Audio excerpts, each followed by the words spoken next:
Good evening, ladies and gentlemen. May I request you all to please seat yourself wherever you want. I was a backbencher in school, and today I find a lot of backbenchers also. So may I request some of you to please come up here and let me first call the panel. I will call on Mr. Rollins. He is the chief guest of the evening. Rollins, that's your chair. Kulanda. Vishnupriya. Where is Vishnupriya? Yeah, please.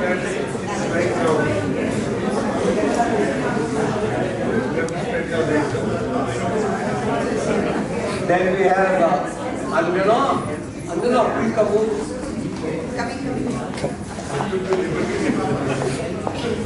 And we have Alpana. Alpana, are you?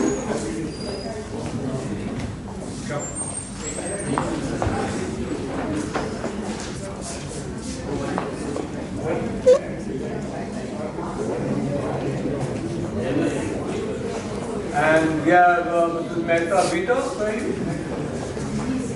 Vita. Vita is there. Please come.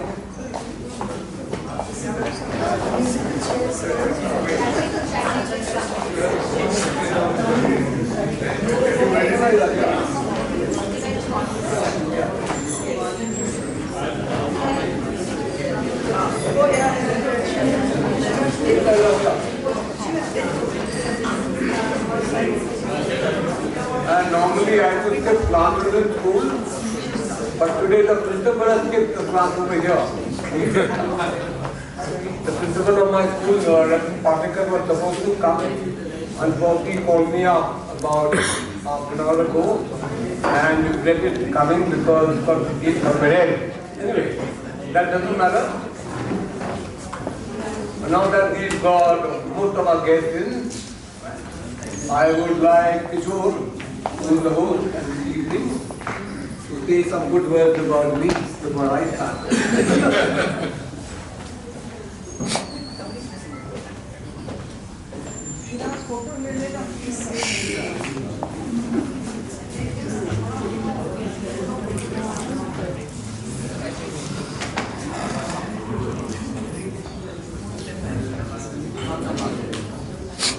Good evening, ladies and gentlemen. At the outset, let me thank you all for being here. We are here for the launch of Samir Bhattacharya's very many books, 8, 9, 12. So sorry, I beg your pardon. My wife, Amita, and I are very happy to host you this evening and on this very commemorative occasion. In fact, I'm doubly privileged because I've been given the honor to introduce Uncle Somu. Brigadier Samir Bhattacharya as somebody who my family has known at least from my formative years. So he's still Uncle Shomu, and much to his chagrin, he keeps saying, you don't really need to do that. What he means is don't call him uncle. But some habits die hard. I have with me a short, concise biodata, which I need to read out because I don't want to do any injustice to the illustrious career that Brigadier Bhattacharya has gone through in his life. His time in the army and even a few years thereafter. So if you just indulge in me.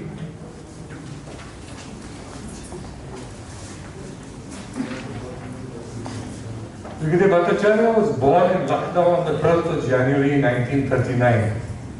Schooling done in Pune at St. Vincent's High School, where the principal is now currently absent. Entered the National Defence Academy, Pune in 1955, that made him all of 16 years old. He graduated from the Indian Military Academy, Dehradun in 1959, just short of his 21st birthday. He was commissioned into the Jammu and Kashmir Rifle Regiment, saw action against the Chinese in 62 and again against Pakistan in 65. He was a postgraduate in defense studies from the front military academy in Moscow. In those days, it was the USSR, and India and the USSR had very cordial relations, and Mr. Ronan Sen will probably elaborate a little more on that. But it was, to say the least, a very prestigious defense academy, and he was enrolled there and he completed his postgraduate there. As an infantry officer, he served in active fields along the line of control in Jammu and Kashmir for nearly 2 decades, commanded the 1st Battalion of the Jammu and Kashmir Rifles in the highly active Pulse sector. For those of you who are uninitiated, active means that's where the parties are trying to shove in all their good fellows across. And his job was to keep them out. Thereafter, as brigade commander of 161 Infantry Brigade in the strategic Hajipur-Uri sector of Jammu and Kashmir. He also served as a senior instructor at the Indian Army's War College in Mao. Mao is an acronym for Military Headquarters of War, and was commandant of the Jammu and Kashmir Rifles Regimental Center at Jabalpur. His last posting as Deputy General Officer commanding the Maharashtra and Gujarat area was in Mumbai, and from where he retired in 1993. From 93 to 97, he served as the Chief Security Advisor to the Bank of India, and thereafter to a multinational Piaggio, famous company in India, makes some awful vehicles, but he was their advisor and consultant. Of course, he's a very widely traveled man, as you can guess from the number of books that are being launched today. I'll share a few more insights into the man of the evening. Of course, he loves to read. You know he's an author. That's a given. He loves to read, especially biographies of eminent personalities. I know for a fact that he self-taught himself. Is that a correct English sentence? Self-taught himself, nevertheless, the accordion at the ripe age of 82, 83, at the age of 80. That was a long time ago. You were a young man then. And he's quite proficient at it now.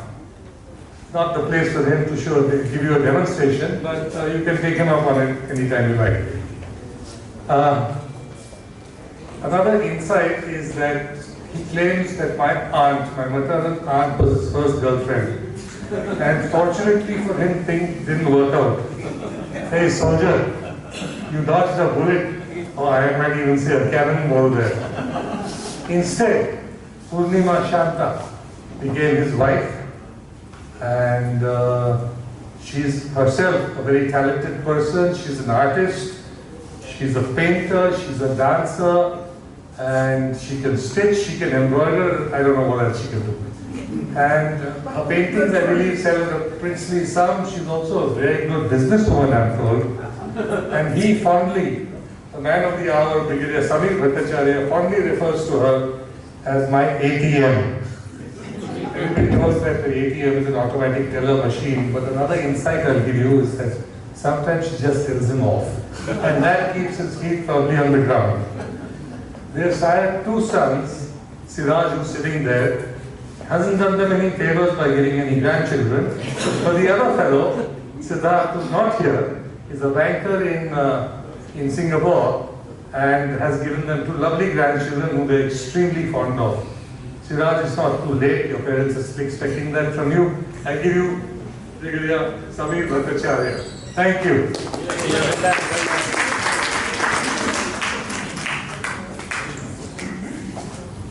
Thank you, Kishore. I have also with me over here today another son-in-law by the name of Mohit Malkani, sitting over here. Besides my 2 sons, I also have 3 adopted daughters, and they were the daughters of an officer of mine who was junior to me.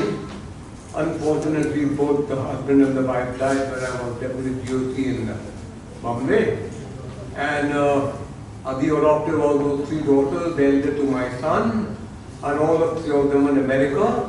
So besides the 2 grandchildren produced by my son, I have 6 more produced by my 3 adopted daughters. I'm going to share today what we stand up.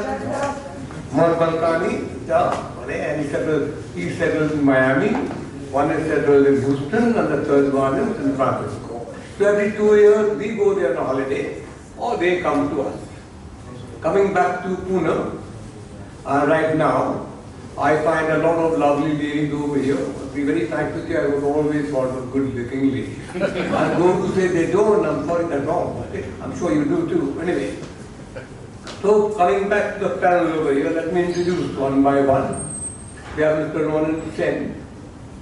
He was our ambassador from the Indian Foreign Service. And he was an ambassador to Germany, to Russia. He was High Commissioner in UK. He was ambassador in Mexico and finally ambassador in America. And he also served with 4 prime ministers in the PMO. He knows a lot of inside story what happened in India. And he's also responsible for signing the nuclear treaty with the Americans when he was the ambassador over there. And he called the MPs headless chickens once. And he was hauled up and they looked about to apologize.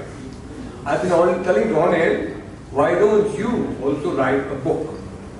But he is one of those who said, "Arey chhoro ya, kya likhna hai?" Then he was on the board of Tata, both Tata Motors and Tata Sons.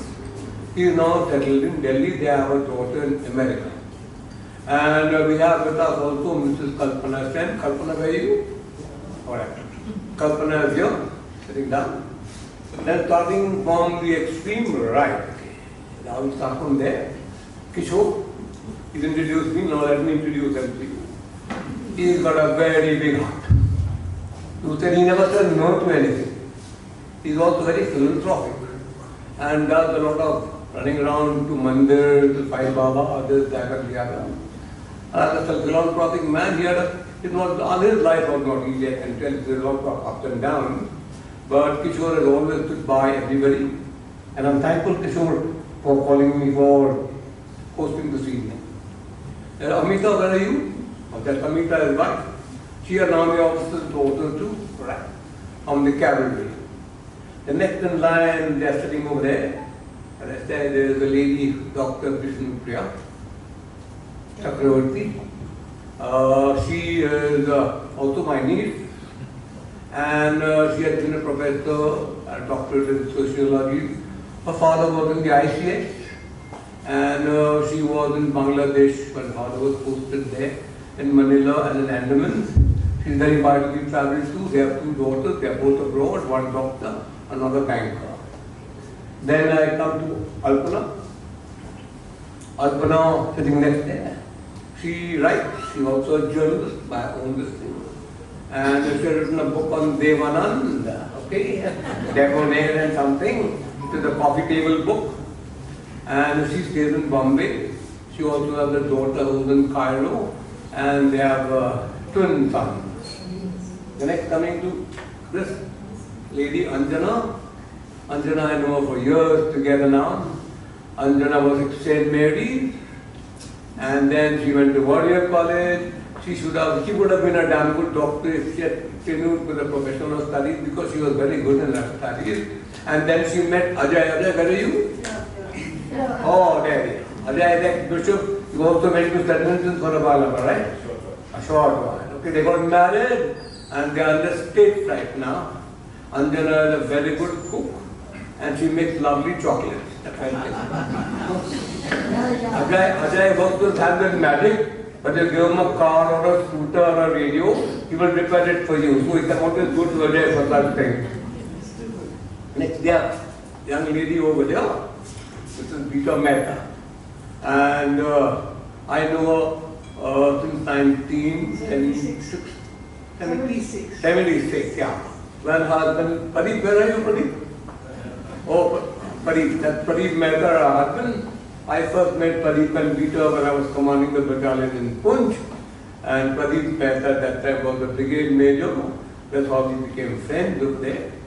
Peter also from Loreto, Lucknow, and LSR, Delhi. And she also taught a number of years in school. She loves to read too.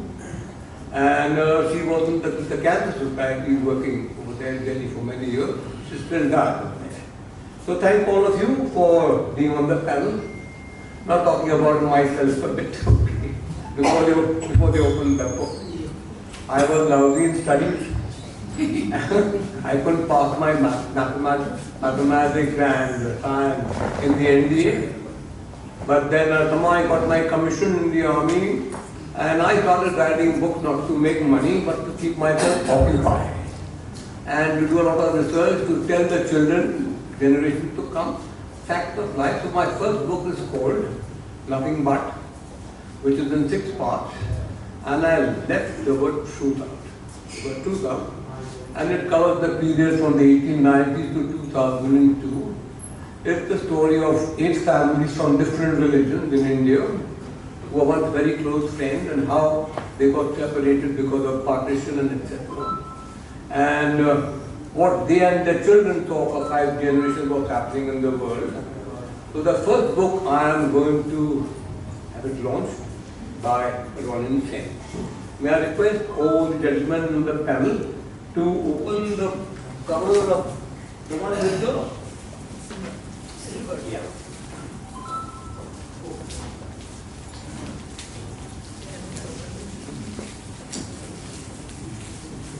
Well, once they opening the book, let me tell you a nice story about Russia. I was there for 4 years and Ronin Sen was the third secretary. That's when I met him again. And Ronin had a very flair for also writing. At that time, as the third secretary, when Indira Gandhi visited Moscow for the first time, Ronin wrote her speech. Her speech for her in the banquet, which was much appreciated by his colleagues. And Ronin, as a person, is very shy. Are you Ronin? Okay. All right. So the book will come out now. The first book is called The Awakening. And then the book is in 6 parts, 370 pages long. And Ronan will talk about the book a bit.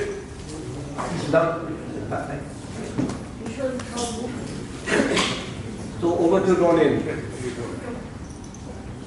You can use the mic there. Yeah, okay. Is this one working? No, just take the other one. Will the tape?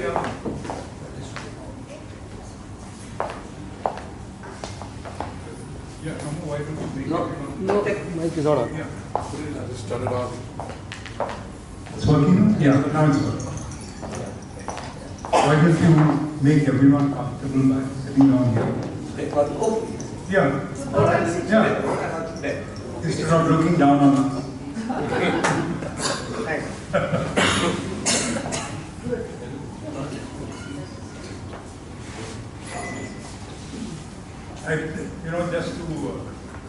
Just to give a background, he's already given a background. But when we were together in Moscow, I knew him pretty long, in 68. That's 50 years now. Yeah. But there are many people I've met in this audience who know him longer. So it's, but he's a very self-deprecating sort of person.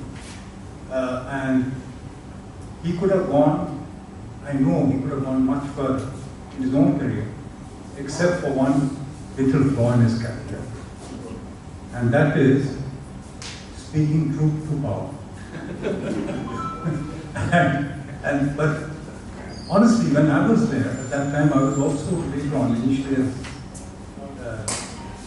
third secretary, but then later on I was also special assistant to the ambassador of India, who was, despite what he says about Europe, the politicians, a very smart person and a very good ambassador, a very good patriot. That was GP Dhar.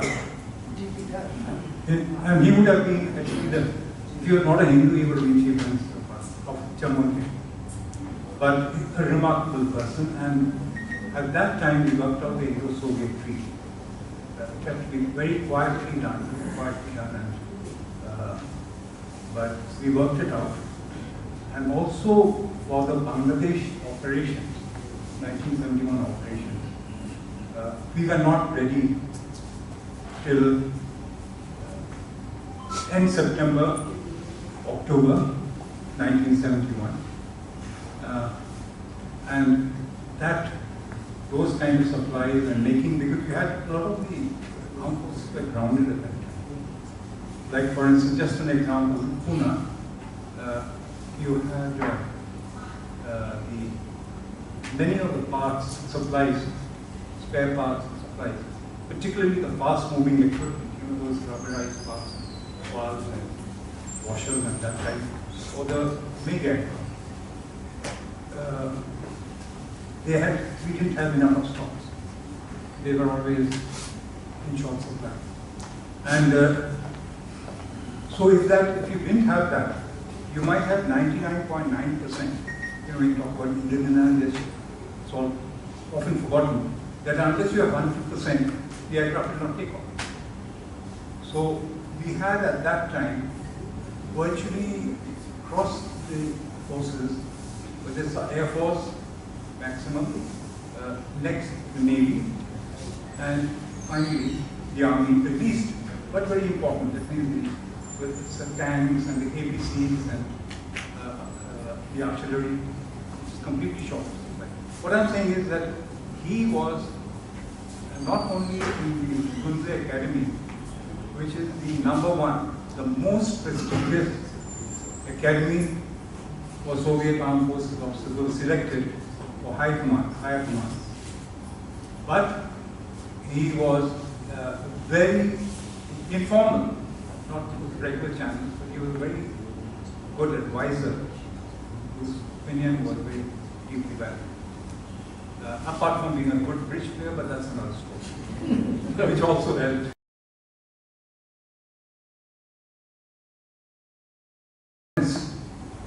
Which, a lot of the shibboleth and all that is just cut through, and he looks at it in an objective manner, and as a patriot, and as a person who knows what he's basically talking about.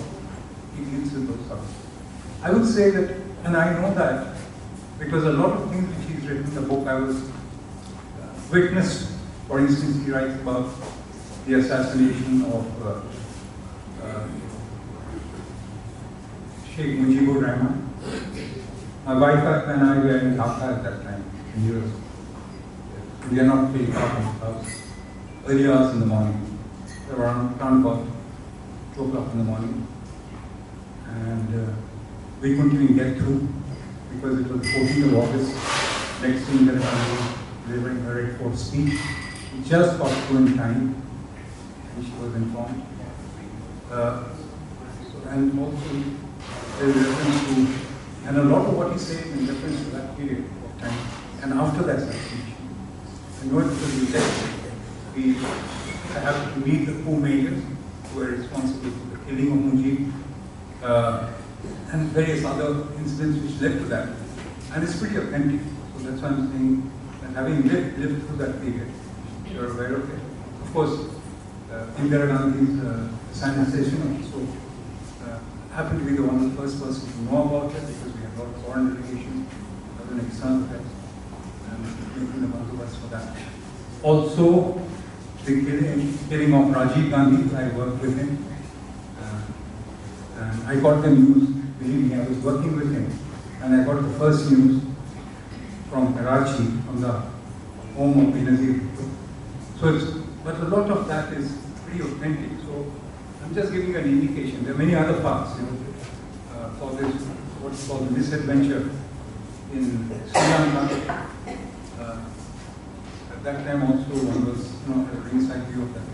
But what I'm mentioning is that the book is not just research from, books, periodicals, but it comes with a lot of knowledge and professional competence, and above all, an honest approach to tell it as it should be told, which takes a lot of courage.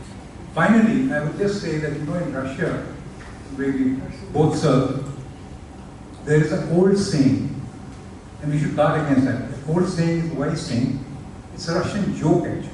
But like a lot of Russian jokes, it has a ring of truth in it and a lot of understanding. It says, the future is certain. It is only the past which is unpredictable. Means what happens is that at any point of time, you have them, the different czars, or at a particular point of time when Lenin was there, then you had Stalin, then the Soviet Union during the World War, Second World War, and you have all the successors. And at each point of time, history was altered to suit the current narrative. In other words, to show that the predecessors couldn't really handle it. It all begins when they came up. That is the beginning, and not by so much showing that their incompetence, predecessors, but showing history in a particular way. And this is not true of the Soviet Union at that time. It is true thereafter, it was true earlier, and it is true in many countries. So you need people not to take a narrative as it is there, but to constantly question it, and which is very much part of India. You didn't have respect, if you look at all the sages, or all those, including, the women sages who wrote the Vedas. The people is always to be contested. You don't respect for age or seniority, or who's occupying what position. Always to be contested. And that is to find out what is actually the truth. And with that same approach has been brought to these books, and therefore, for nothing else, I think we should do it. Thank you. I'm sorry I spoke so long.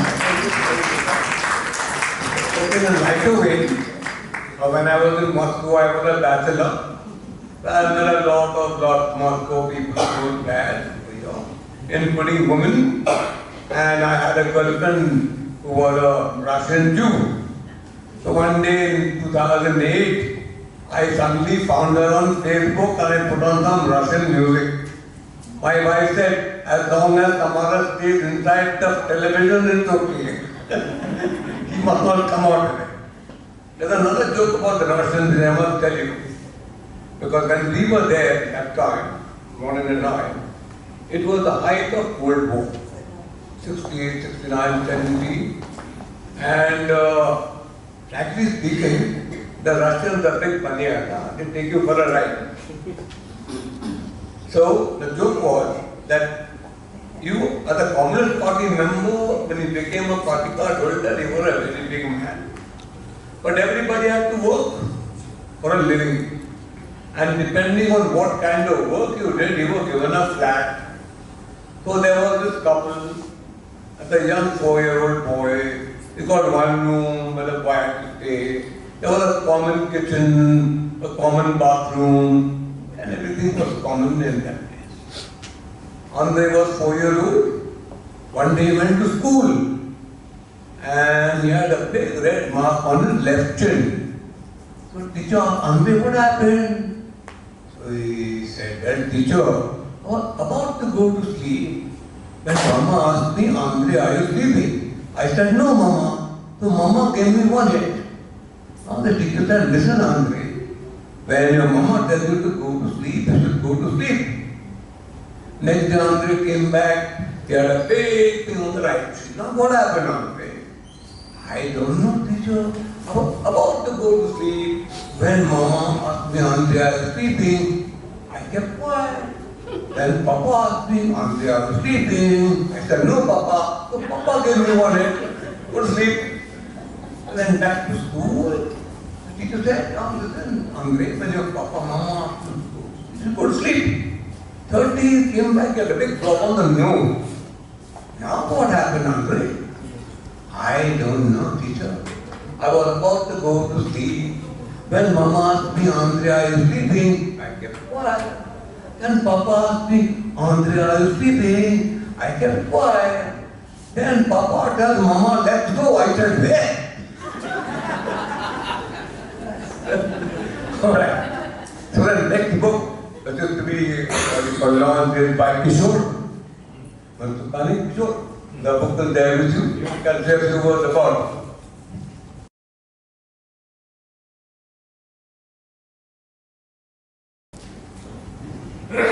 Thank you. This book is called Lest the World Forgets. It's set during the turbulent period of the 70s and 80s.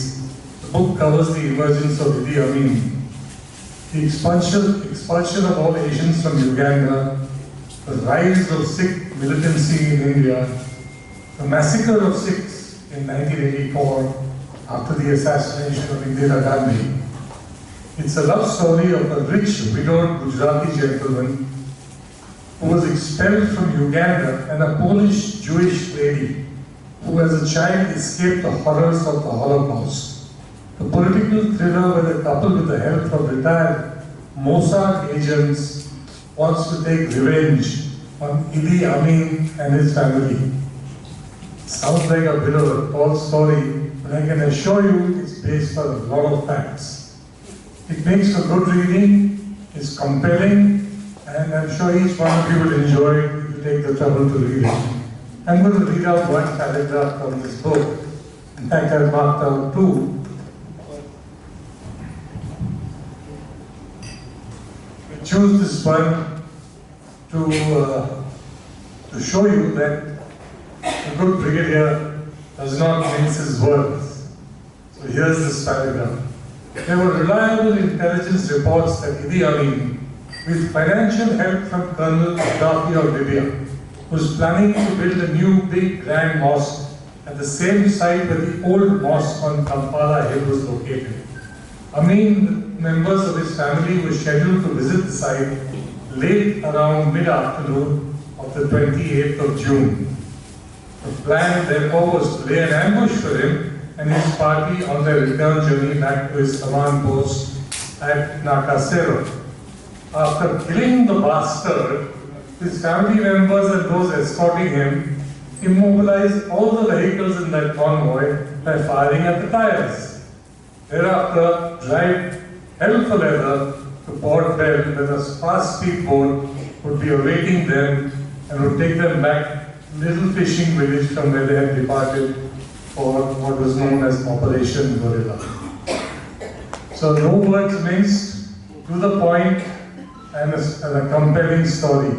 A highly recommended read. Next we have Mr. Priya, and he's going to talk about a book, something to do with the Bangladesh program, all right? Okay, please go. Thank you. Hello. This is a book on in the really a cultural change that came to Southeast Asia, especially Bangladesh, India and Pakistan. And it was something that was documented and known, and what Brigadier has written is something that is very touching, because not only was he part of the army, but he was also a Bengali who could relate, who could understand, who could analyze much better than most people the events that were happening at that time. The book begins with the partition, which was done in a big hurry, with a line drawn across India and Pakistan, and the massacre that followed. It was also a book that goes into, this is also a book that goes into the Kashmir problem that started at that time, and the reactions and actions of the Indian government. Then he goes into the second genocide and massacre. That was when the two very different parts of Pakistan, East Pakistan and West Pakistan, really started having very serious problems about staying united. And then he goes into the 71 war, where the Mukti Bahini was raised, the Indian government and army did a fantastic job of training, of helping the Bangladeshi forces, of going into Bangladesh, and the RAW, the External Affairs Ministry of India, all pitched in, and we know the result where Dhaka surrendered. There was the breakup of Pakistan, and there was coming together of a country based basically on language, irrespective of the fact that both East Pakistan and West Pakistan had the same religion. So the book analyzes this very nicely and very interesting for those who lived through the 70s. We were in Calcutta at that time, and we could hear the Mukti Bahini's training camps. We could hear their song, Amar Sonar Bangla, Ami Tomai Bhalobashi, and there was a whole lot of things that were going on at that time.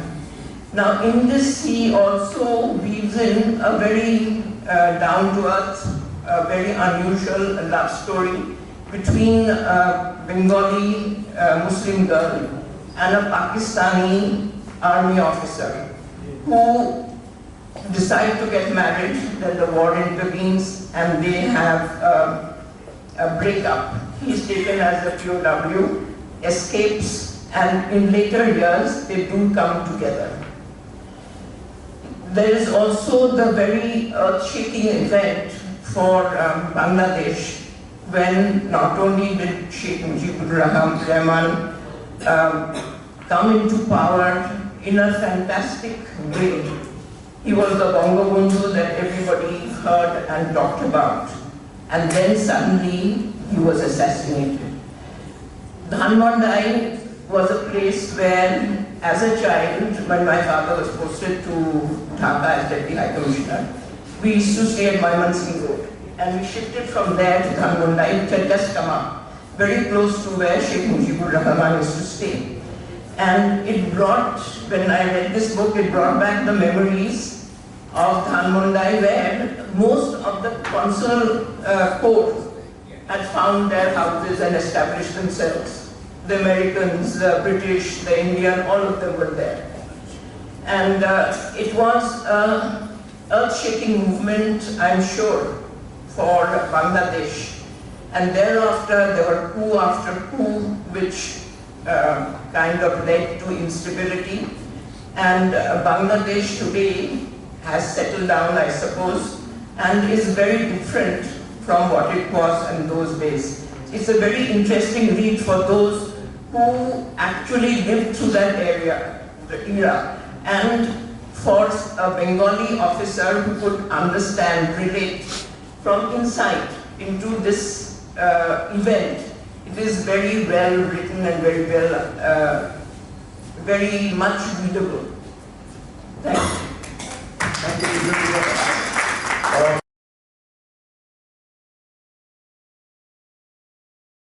I write books. Three reasons. The first reason is I wrote books to keep myself occupied. And the second reason is that I didn't want to make any money out of books. I want to tell the generations coming the truth. The third thing is I didn't want any literary fame also, because my writing a book is telling a story. And the third thing why I write books is because my wife is an artist and I keep writing and she keeps painting, so there are less fights in the house. So this book is my autobiography of an unknown Indian Army brigadier, my autobiography, which was to be spoken about by father, the school principal. But since he is not here, let me tell you what this book is about. As I said, I was very naughty in school and also very naughty in the NDA. So one story I'll tell you about the NDA. Okay. I was very bad in maths and science, and I got relegated in my first term. After that, they kept me on calling Obrador. till my sixth term, because every time there used to be an examination, I just about managed to pass in maths and science. So when I was my final term, sixth term, I was good in game, so they gave me one cane. And passing on, they just made me a divisional cadet captain with a cane in hand. And it was a midterm break in October 58. I was a local from Pune, and I had a foreign cadet captain from the Navy, a fellow called Bhattacharya. So Bhattacharya told me, "Somu karmat jaya, tu 3 दिन जाएगा उसके बाद final exam में fail हो जाएगा। मैं तेरे को पढ़ाऊंगा मैथ एंड साइंस 3 दिन में पास हो जा." That's a good idea. So entire squadron on that Diwali had gone to see the movie, and myself and Bhattacharya decided we'll have early dinner, come back and study.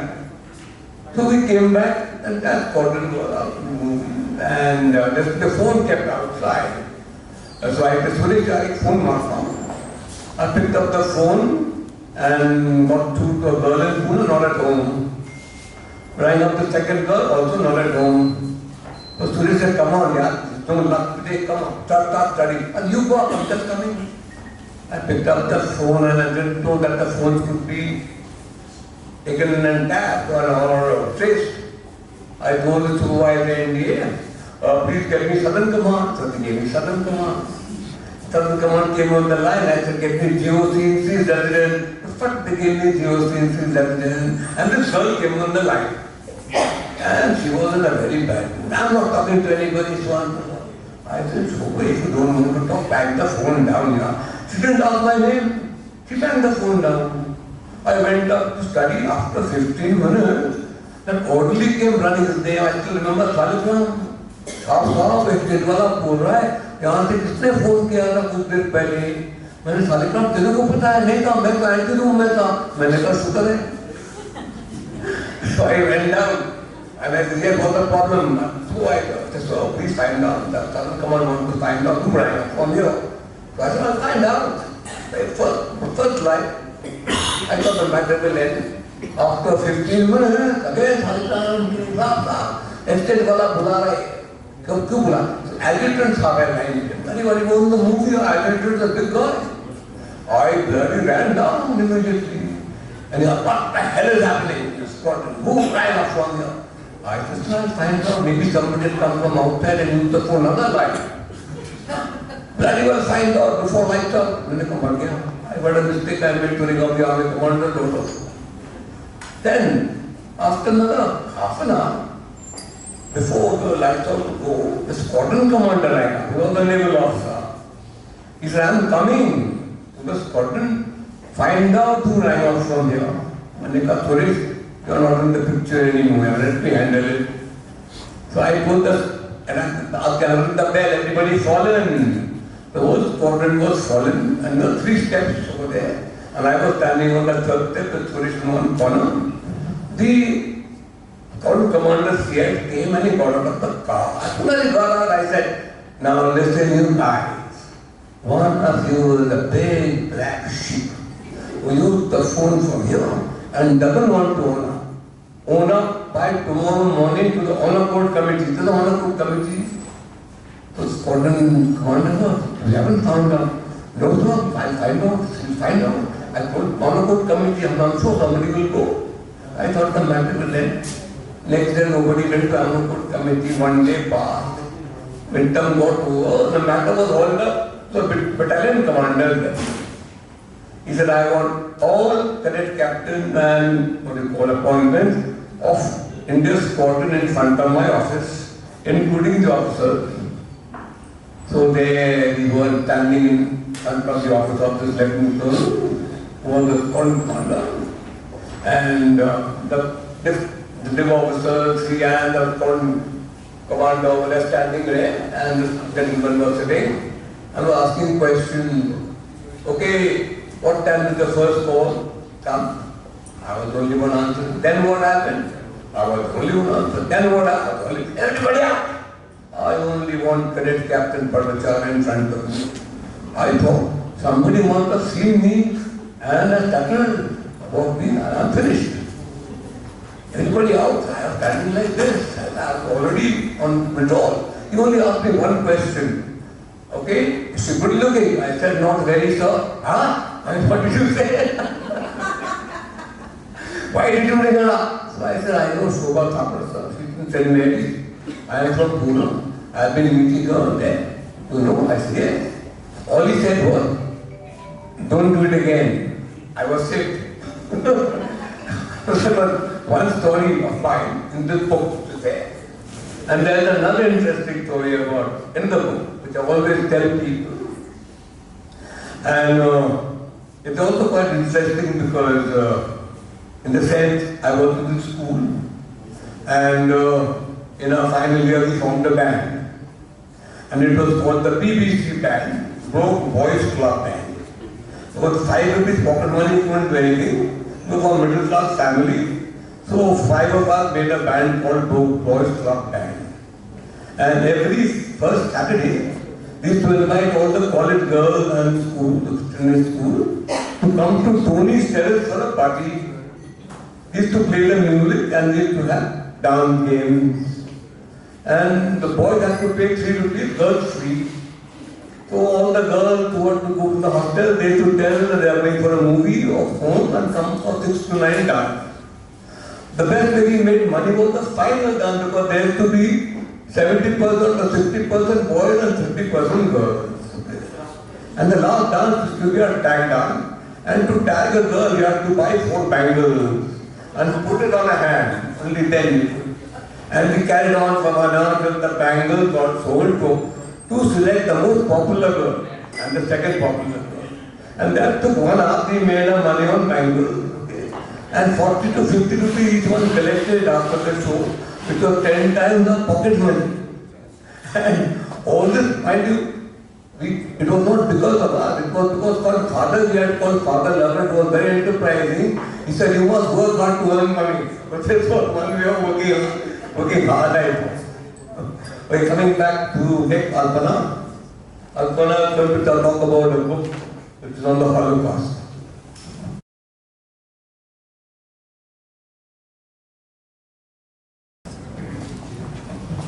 If I can ask you some questions regarding the book. All right. Lots of history books have been written on this subject, but what is very interesting, I call him Shomita's book, he has a story of individuals. Where did you source these stories from? For instance, I'll just read out one paragraph and show you. I mean, it's amazing from where he got these details.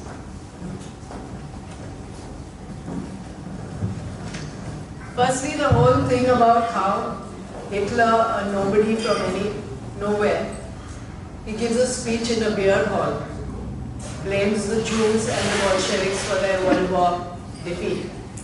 And from there, as he rightly says, meteoric rise of the devil. So, that itself, all those chapters are extremely interesting, and then after he's spreading hatred and venom all around, this para says that around 2 o'clock on that morning of the 10th November, on hearing the big glass panes of his father's company office that was below the apartment being shattered with stones and brickbats, Yitzhak Goldstein went downstairs to see what was happening. As he came out on the street, not only was he beaten black and blue, he with a few other Jews were shoved into a police van and taken to a concentration camp, which was 35 kilometers north of Berlin. Though his newly wedded wife, Golda, who was watching from the window on the upper floor, kept shouting and pleading to those young ruffians to let him go, she even threw the set of gold bangles that her aunt had presented her with that evening. All she got in return was a big stone that missed her narrowly. And this entire book, you get involved because it's stories of individuals like this. It's not just dry facts. So, dry facts, dates, all that, there are lots very good research. Where did you get these stories from? Well, I'll tell you what. When I was in Moscow, I met a lot of Jews, Russian Jews, and most of them were from Belarus or from, at that time, Ukraine. were part of the Soviet Union. And from them I came to know stories as to how their families have suffered, both by the Nazis and by the Russians later also, because of apartheid over there. And a lot of Jews then settled down and went to Israel, including Golda Meir. She came from Russia, she went back to over there. So from those stories I decided to dig in and then make publish this book, because it's very important that this should not happen again. Because the kind of manner in which they were prosecuted and killed is not very funny. In all the 6 of those killing camps, all were in Poland. There is Sobibor, or there is Auschwitz-Birkenau, or there is Chelmo. So I thought, historically, people must come to know that although it's a very small community, the Jews, but they are one of the most intelligent communities in the world. They are the maximum governors of Nobel Prize in practically every discipline. And as I said, the idea is not to, idea is for people to know what happened so that it should not be repeated again.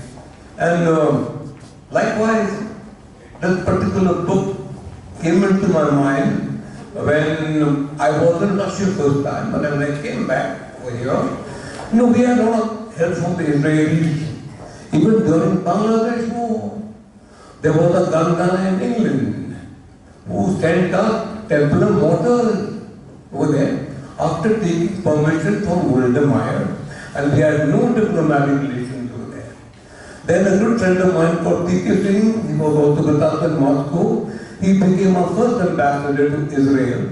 I couldn't go there at that time, but I did get a lot of input from him when I met him later on in life. So that was that, and that is why the book. Now I'll hand it over to Anjana. No, I have one more question, please. All right, please ask the question. Sorry. See, he follows certain families through the book. And there are 3 survivors from the horrible concentration camps which is described in great detail. So it's miraculous how they escape. They have then settled down in Israel, and when they're 85 years old, they go back to those places where they had gone through such trauma with their wives, children, grandchildren and great-grandchildren. And after they have seen one of the worst, one of these gentlemen tells the children, they are the Holocaust Memorial. And he says, please do not forget and do not let this happen ever again. And later, Shomita says, they must also pass it on to their children and grandchildren and mankind so that it never happens again. What I want to ask you is, does it help to keep these memories alive? In a way, I think it does. Because after what the Hamas did to them, the Hamas did to them a couple of months back and the war again, okay? All the neighboring countries, unfortunately, had attacked Israel 4 times, and we have been attacked 4 times by Pakistan too. Okay? What happened in the genocide in Kashmir? So I want something also to be kept in mind, that the Israelis suffered a lot, but they had the ingenuity and the thing that they must stand by where their country is. And they are great fighters. The Israelis are great fighters, even the ladies in the army are great fighters. So I thought that today in the army, Nari Shaktis you see, in the Indian army, is coming similar to that. Thank you. You have to introduce her. Oh, let me introduce her.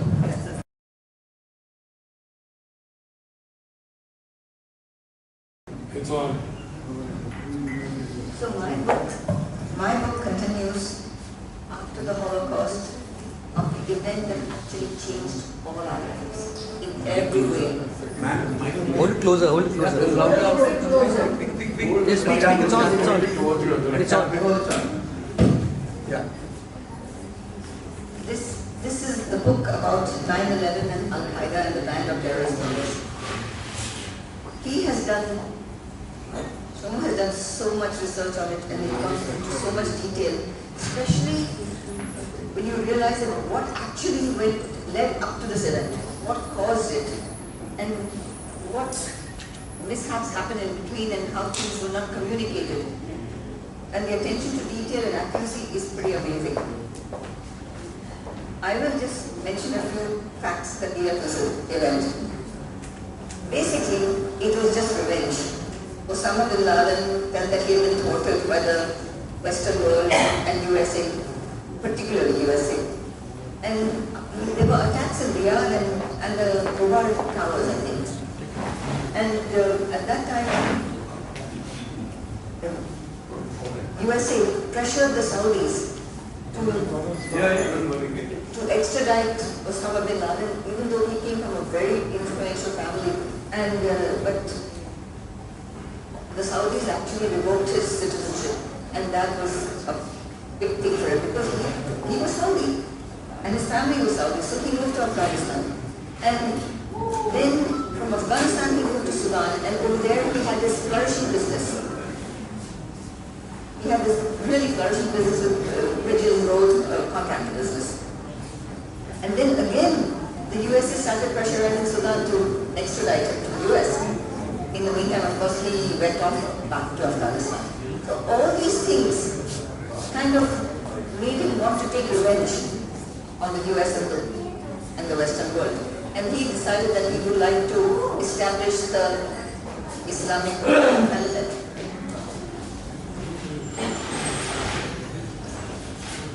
Anyway, he and his family, with all his 4 wives and his children, go back to Afghanistan, and he wanted to teach USA a lesson.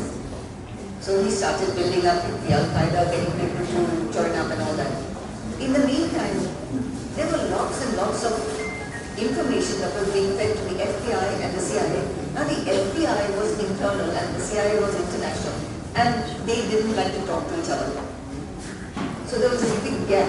So even though information came, so much so that the information even came from the Israeli Mossad, telling them pretty much all 20 names of the people who were going to be part of this plane, what did they call it?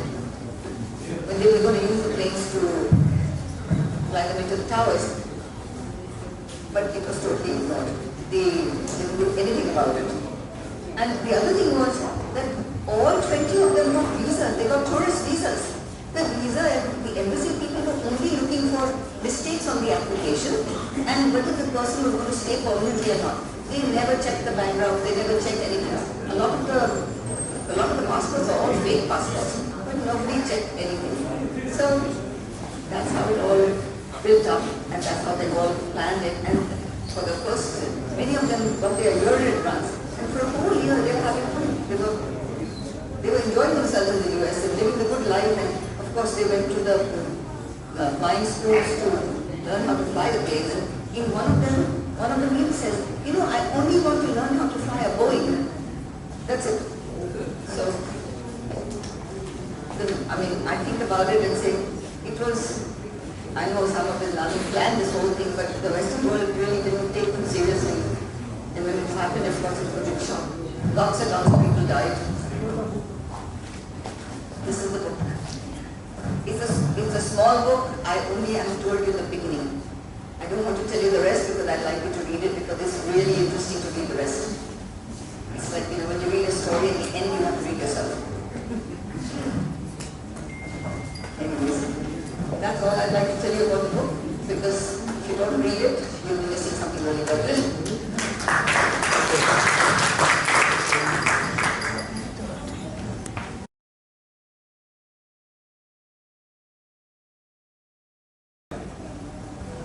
It is a little louder.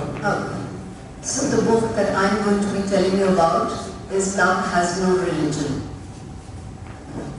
Love Has No Religion is a fascinating story spanning 57 years, from 1945 to 2002. It is the story of the camaraderie in the armed forces. It is the story of 3 best friends, one a Kashmiri Muslim, one a Sikh, and one a Bengali Hindu. It is the love story of their children, Shiraz Ismail Khan and Supriya Sen. It is the story of love, romance, secrecy, marriage and war. But with the war of 1971, everything changes and all their lives are turned upside down. Circumstances are such that both Supriya and Ismail think the other dead and move on with their lives. Later, through a unique set of circumstances, they meet in Moscow after 27 years as Riaz Mohammad Khan and Yashwant Kaur Bajwa. Though they recognize each other, to preserve the sanctity of their love, they never disclose that they are husband and wife. But how did this happen? What made them take new identities? It is best read in the book, which I am sure you would really enjoy reading. Interestingly, Shomu has had preliminary round-up talks with Sony Pictures and Excel Media for the rights of this book to make into a film. Very good. Negotiations are on, and maybe we will see it on the screen soon. All the best, Shomu. Thank you very much. And this is the book. Should we all hold up our books? Because I think I need to Well done, Professor. Thank you for coming over to our I could have another gentleman sitting over here, and he was a teenager, 4 or 5 years old. Will you please come up, Sunny? Sunny is the son of General Malik, who was a Queen Mosque also. And when I went past, and he said, "Yeah, I remember, uncle. Used to come, I used to do babysitting for them, when the husband and the wife used to go, and I was a bachelor, and one day I got a different girlfriend, so our sister said, Auntie there, Auntie Tamara." So we used to have a lovely time over there. I used to babysit for them because I was a bachelor. Finally, let me tell you that I'm very thankful to all of you for coming this evening for this gathering. And as I said, these books are available on Flipkart and Barnes and Noble and so forth. And they're also available on what you call that e-book, as an e-book. And I didn't get very many books over here to give it to you, but I would like to present one set of books. He's not here today. Anyway, and I'll do it tomorrow. Where is Sarkar? Has he come? Oh, he's not here. Doesn't matter. I always donate books to people, and that I'll do tomorrow day after because the father hasn't come to my school. And I've got some books lying over there who's interested in reading and taking them home. You're most welcome to do it. Once again, thank you all of you for coming, and please, the bar is open, enjoy yourself. And oh yeah, I forgot the most important thing.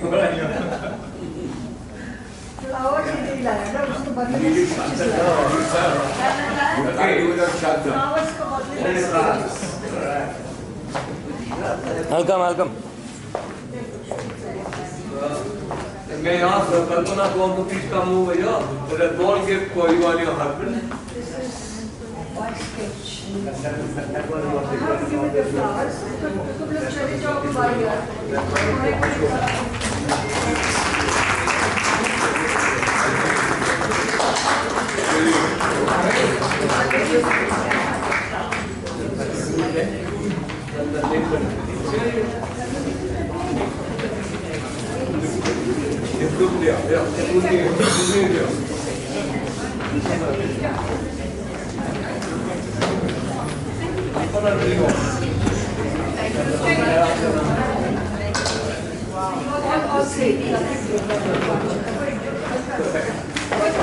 Without his wife, he could not have written these books.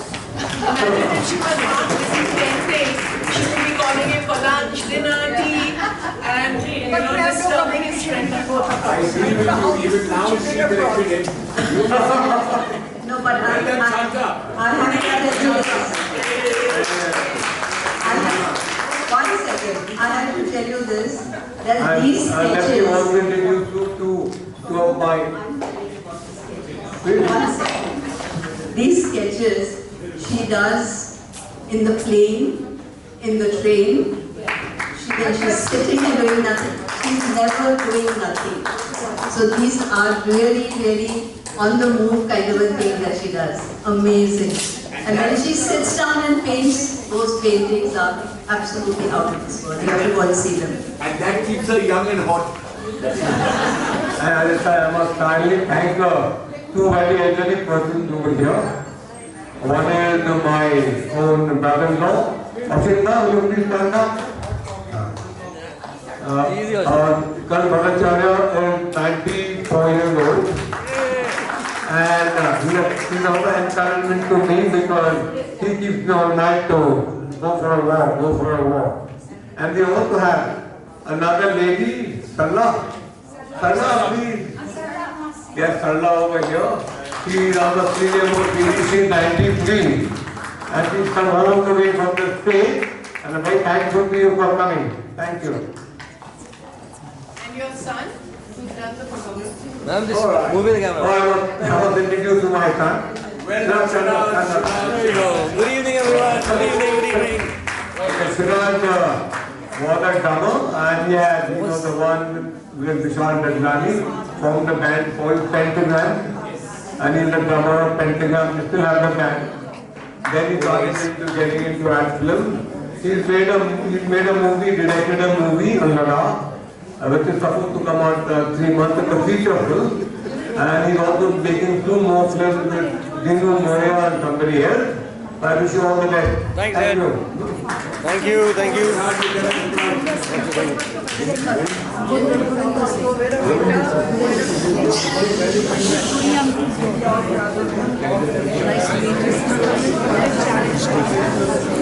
Sorry, Mama. Mama. Sorry.